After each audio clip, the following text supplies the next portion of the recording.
Salam damai sejahtera. Saya Pendeta Jandri Tumangger akan membawakan ringkasan pelajaran Sekolah Sabat yang berjudul Pelayanan Paulus di Korintus melalui program Ini Baru Terang. Ringkasan pelajaran akan saya sampaikan dengan terstruktur, terang, dan tuntas untuk memudahkan kita memahami pelajaran Sekolah Sabat. Sebagai pendahuluan, setiap gereja pasti memiliki tantangan. Ada perbedaan pendapat, kesalahpahaman, pengaruh budaya sekitar, bahkan kadang-kadang masalah moral dan kerohanian. Banyak orang berpikir bahwa gereja mula-mula pasti bebas dari persoalan seperti itu. Namun ketika kita mempelajari jemaat Korintus, kita menemukan kenyataan yang berbeda. Jemaat yang didirikan oleh Rasul Paulus ini juga menghadapi masalah dan pergumulan yang serius. Melalui pelajaran ini kita akan mempelajari tentang dasar panggilan Paulus, lalu bagaimana Paulus memanfaatkan setiap kesempatan yang ada untuk menginjil, kemudian apa tantangan yang dihadapi oleh Paulus, lalu apa janji Tuhan yang menguatkan Paulus agar tetap setia melayani hingga akhir, dan kita juga akan mempelajari bagaimana kepedulian Rasul Paulus terhadap jemaat Korintus yang terlihat melalui surat-surat yang dia sampaikan dengan penuh kasih, teguran, dan juga bimbingan rohani. Mari perhatikan tabel berikut ini. Di bagian atas ada hari, ada tema utama, lalu situasi, dan pelajaran bagi kita. Kita masuk ke pelajaran di hari Minggu. Tema utamanya adalah dasar panggilan Paulus. Bagaimana situasinya? Paulus dipanggil oleh kehendak Allah. Dia dipilih sejak dari kandungan dan dipanggil oleh kasih karunia Tuhan. Bahkan untuk meneguhkan panggilannya, Paulus katakan dia berjumpa dengan Kristus yang bangkit itu. Apa pelajarannya bagi kita?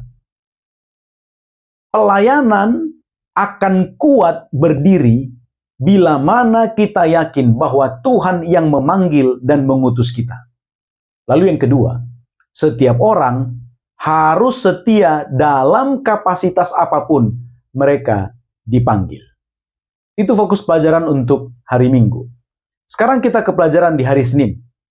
Tema utamanya adalah manfaatkan setiap kesempatan. Situasi yang ada. Pada waktu Paulus menginjil di Berea, dia ditentang ketika berada di sana. Lalu kemudian dia menyingkir ke Athena sambil menunggu Silas dan juga Timotius yang masih ada di Berea. Lalu sementara dia menunggu, dia melakukan penginjilan di sinagog, di pasar, dan di Areopagus. Di sinagog adalah di rumah ibadah orang Yahudi. Areopagus itu adalah seperti dewan yang terhormat di Athena. Oleh karena orang-orang Athena senang mendengar hal-hal yang baru, maka ketika mereka mendengarkan Paulus berbicara tentang Yesus, kemungkinan besar mereka meminta Paulus untuk memaparkan pemahamannya di Areopagus.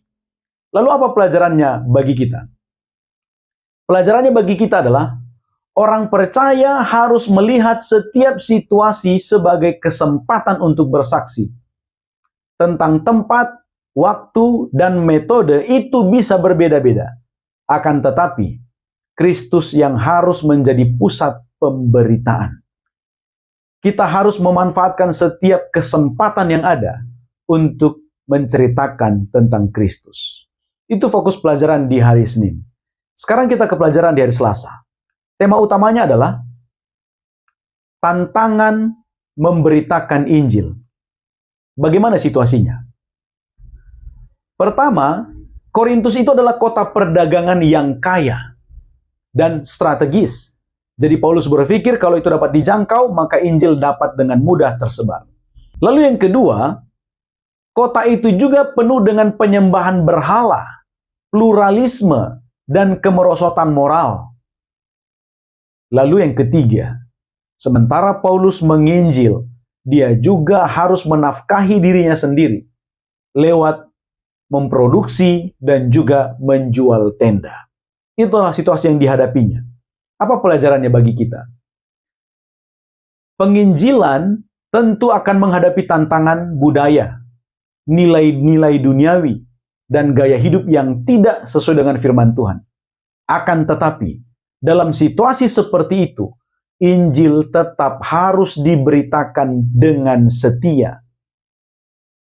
Itu fokus pelajaran di hari Selasa. Sekarang kita ke pelajaran di hari Rabu. Tema utamanya adalah janji Tuhan bagi pemberita Injil. Bagaimana situasinya? Pertama, Paulus dimusuhi dan dihujat pada waktu dia melakukan penginjilan. Lalu kemudian, ada waktu di mana Paulus merasakan takut dan juga gentar oleh karena berbagai ancaman dan juga berbagai kesulitan yang dihadapinya. Akan tetapi, Tuhan memberi janji untuk menyertainya. Tuhan katakan, jangan takut.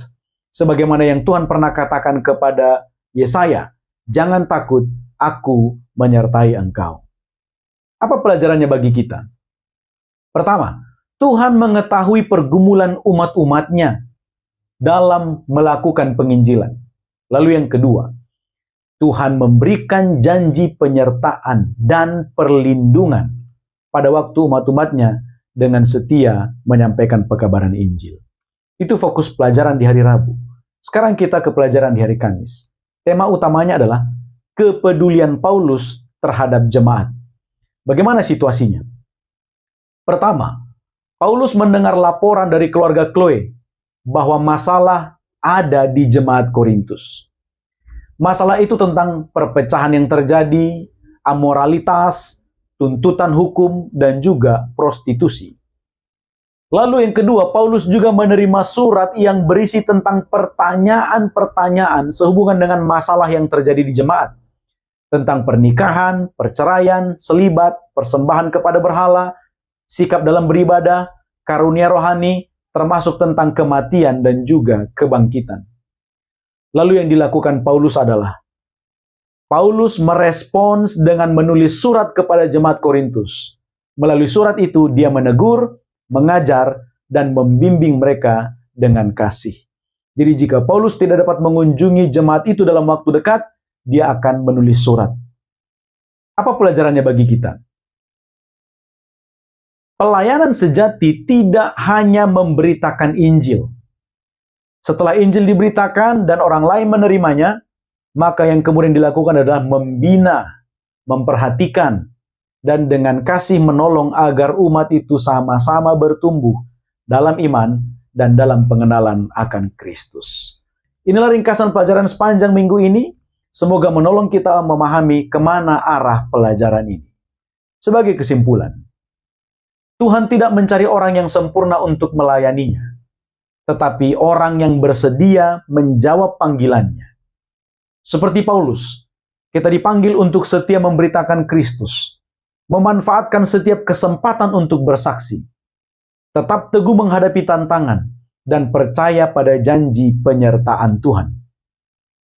Meskipun jalan pelayanan tidak selalu mudah, Tuhan tetap memiliki umat yang perlu untuk dijangkau.